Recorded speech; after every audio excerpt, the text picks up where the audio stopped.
ಒದ್ದು ಓಡಿಸಲೇಬೇಕು. ನಗರದಲ್ಲಿ ವಾಸಿಸುತ್ತಿರುವ ದೇಶದ್ರೋಹಿಗಳನ್ನು ಒದ್ದು ಓಡಿಸಲೇಬೇಕು.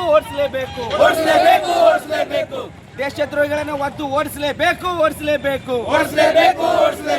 ಭಾರತ್ ಮಾತಾ ಕಿ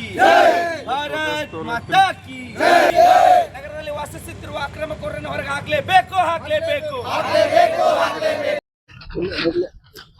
ಕೊಟ್ಟಿದ್ದೀವಿ.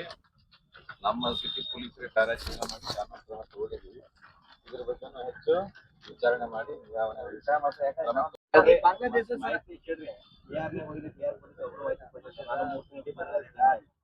ಏನಪ್ಪಾ ಅಂದ್ರ ಯುಪಿ ನಿಂತ ಇಲ್ಲಿ ಬಂದು ಇಲ್ಲಿ ತಾವರಗೆರೆ ಕ್ಲಾಸ್ ನಲ್ಲಿರುವ ಅಕ್ರಮ ಕಸಾಯಿ ಖಾನೆ ಅದ ಅಲ್ಲಿ ಕೆಲಸ ಮಾಡಕತ್ತಂತ ಒಬ್ಬ ಯುವಕ ಏನು ಇವತ್ತಿನ ದಿವಸ ಅವನು ಡೈರೆಕ್ಟ್ ಆಗಿ ಪಾಕಿಸ್ತಾನ ಜೊತೆ ನಂಟಿಟ್ಕೊಂಡಿದ್ದ ಅಂತೇಳಿ ನಿನ್ನೆ ನಾವು ಎಲ್ಲಾ ಮಾಧ್ಯಮದಲ್ಲಿ ನೋಡಿದ್ದೀವಿ. ಅದೇ ರೀತಿಯಾಗಿ ಡೆಲ್ಲಿನಿಂದ NIA ಟೀಮ್ ಕೂಡ ಬಂದು ಇದನ್ನ ಪರಿಶೀಲನೆ ಮಾಡ್ಲತ್ತದ. ಆದ್ರೆ ಇವತ್ತಿನ ದಿವಸ ಇಲ್ಲಿರುವಂತ ನಮ್ಮ ಪೊಲೀಸ್ ಅಧಿಕಾರಿಗಳು ಯಾವುದೇ ಒಂದು ಕ್ರಮ ಕೈಗೊಳ್ತಾ ಇಲ್ಲ. ಇವತ್ತಿನ ದಿವಸ ಬೇಜಾರದ ವಿಷಯ ಇದು. ಯಾಕಪ್ಪ ಅಂದ್ರ ನಾವು ಕೂಡ 3 ತಿಂಗಳ ಹಿಂದೆ ಎಲ್ಲಾ ಇಂಟೆಲಿಜೆನ್ಸಿ ಮಾಹಿತಿ ಕೊಟ್ಟಿವಿ. ಏನಪ್ಪಾ ಅಂದ್ರೆ ಕಲಬುರಗಿ ನಗರದಲ್ಲಿ ಅಕ್ರಮವಾಗಿ ಬಾಂಗ್ಲಾದೇಶದ ವಲಸಿಗರು ಬಂದು ಇಲ್ಲಿ ठिकाणे ಹೊಡ್ಯಾರ, ಇಲ್ಲೇ ಕೆಲಸ ಮಾಡ್ಲತ್ತಾರ, ಇಲ್ಲಿ ದೇಶದ್ರೋಹ ಕೆಲಸ ಮಾಡ್ಲತ್ತಾರ. ಇಂಥದೆಲ್ಲ ಡೀಟೇಲ್ ಕೊಟ್ಟರು ಕೂಡ ಇನ್ನೂವರೆಗೂ ಒಬ್ಬನು ಏನು ಬಾಂಗ್ಲಾದೇಶ ಹಿಡ್ಲಿಕ್ಕೆ ತಯಾರಿಲ್ಲ.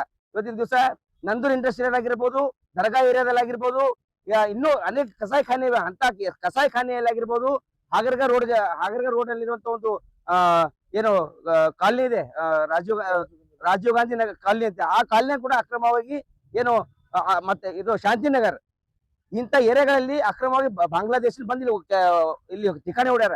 ಇದೆಲ್ಲ ಮಾಹಿತಿ ಕೊಟ್ಟರು ಕೂಡ ಇಲ್ಲಿಯ ಇಂಟೆಲಿಜೆನ್ಸಿ ಹಾಗೂ ಇಲ್ಲಿ ಪೊಲೀಸರು ಸಂಪೂರ್ಣ ವಿಫಲವಾಗ್ಯಾರ.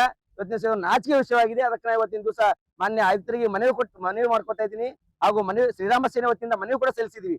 1 ವಾರದ ಒಳಗಡೆ ಆಗಿ ಈ ಅಕ್ರಮಕೋರರನ್ನ ಹೊರಗಡೆ ಹಾಕದೆ ಹೋದಲ್ಲಿ 1 ವಾರ ಬಿಟ್ಟು ಶ್ರೀರಾಮ ಸೇನೆ ಎಲ್ಲಾ ಕಾರ್ಯಕರ್ತರು ಅವರು ಎಲ್ಲೆಲ್ಲಿದ್ದಾರೆ ಅಲ್ಲೆಲ್ಲ ಹೋಗಿ ನಾವೇ ಅವರನ್ನ ಒದ್ದೋರಿಸುವಂತ ಕೆಲಸ ಮಾಡ್ಬೇಕಂತ ಆಗ್ತದೆ ಅಂತೇಳಿ ಇವತ್ತಿನ ದಿವಸ ತಮ್ಮ ಮಾಧ್ಯಮ ಮೂಲಕ ಈ ನಮ್ಮ ಮಾನ್ಯ ಪೊಲೀಸ್ ಆಯುಕ್ತರಿಗೆ ಒಂದು ಮನವಿ ಕೊಡ್ತಾ ಇದ್ವಿ. ಇನ್ನೂವರೆಗೂ ಯಾವುದು ಹೋಗಿಲ್ಲ ಸರ್ ನಾವು.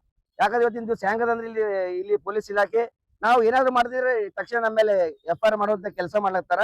ಅದಕ್ಕೆ ನಾವು ಕೂಡ ಸ್ವಲ್ಪ ತಾಳ್ಮೆಯಿಂದ ಕೆಲಸ ಮಾಡ್ಲತ್ತೀವಿ. ಅದಕ್ಕಾಗಿ ಇವತ್ತಿನ ನಾವು ಮಾಹಿತಿ ಕೊಟ್ಟಿವಿ. ಇಂಟೆಲಿಜೆನ್ಸ್ ಮಾಹಿತಿ ಕೊಟ್ಟರು ಕೂಡ ಇನ್ನೂವರೆಗೆ ಯಾರು ಅದ್ರ ಬಗ್ಗೆ ತಲೆ ಕೆಡಿಸ್ಕೋತಾ ಇಲ್ಲ. ಅದಕ್ಕೆ ಈಗ ಮಾನ್ಯ ಆಯುಕ್ತರಿಗೆ ನಾವು ಮನವಿ ಕೊಟ್ಟಿವಿ. 1 ವಾರದ ಒಳಗಡೆ ಆಗಿ ಮೆನ್ಷನ್ ಕೂಡ ಮಾಡಿದ್ದೀವಿ. ನಾವು ಅವ್ರು ಎಲ್ಲೆಲ್ಲಿ ಇರ್ತಾರಂಬ ಸ್ಥಳಗಳನ್ನ ಮೆನ್ಷನ್ ಕೂಡ ಮಾಡಿದ್ದೀವಿ. ಆದ್ರೂ ಕೂಡ ಯಾವುದೇ ಕೆಲಸ ಮಾಡ್ತಾ ಇಲ್ಲ. 1 ವಾರ ಟೈಮ್ ಕೊಟ್ಟಿವಿ, ನೋಡ್ತೀವಿ. ಮಾಡ್ಲಿಲ್ಲಪ್ಪ ನಾವೇ ಹೋಗಿ ಅವರನ್ನ ಒದ್ದು ಹೊರಗೆ ಓಡಿಸೋದು ಕೆಲಸ ಮಾಡ್ತೀವಿ ನಾವು. ಅದಕ್ಕೆ ಹೇಳ್ತೀವಿ ಸರ್, ಇದ್ರ ಬಗ್ಗೆ ನಾವು ಅವ್ರಿಗೆ 1 ವಾರ ಒಳಗಡೆ ನಾವು ಕ್ಲಿಯರ್ಫಿಕೇಶನ್ ಕೊಡ್ತೀವಿ. ಇದ್ರ ಬಗ್ಗೆ ಅವ್ರು ಕಲಬುರಗಿಯಲ್ಲಿ ಇದ್ದಾರೋ ಇಲ್ವೋ ಅಂತೇಳಿ ನಾವು ಕ್ಲಿಯರ್ಫಿಕೇಶನ್ ಕೊಟ್ಟು ನಾವೇ ಸ್ವಂತ ಹಿಡಿದು ಅವಾಗ ತೋರಿಸ್ತೀವಿ. ಎಲ್ಲಾ ತಮ್ಮ ಮಾಧ್ಯಮದವ್ರಿಗೆ ಕರ್ಕೊಂಡು ಹೋಗಿ ಈ ಒಂದು ಕಾರ್ಯಾಚರಣೆ ಮಾಡ್ತೀವಿ. ಇಲ್ಲಿರುವಂತಹ ಅಕ್ರಮಕೋರರು ದೇಶದ್ರೋಹಿಗಳನ್ನ ಹೊರ ತರುವಂತ ಕೆಲಸ ಶ್ರೀರಾಮ ಸೇನೆ ಮಾಡುತ್ತೆ ಅಂತ ಈ ಮೂಲಕ ಮಾಧ್ಯಮ ತಿಳಿಸ್ತಾ ಇದ್ದೀನಿ ಸರ್.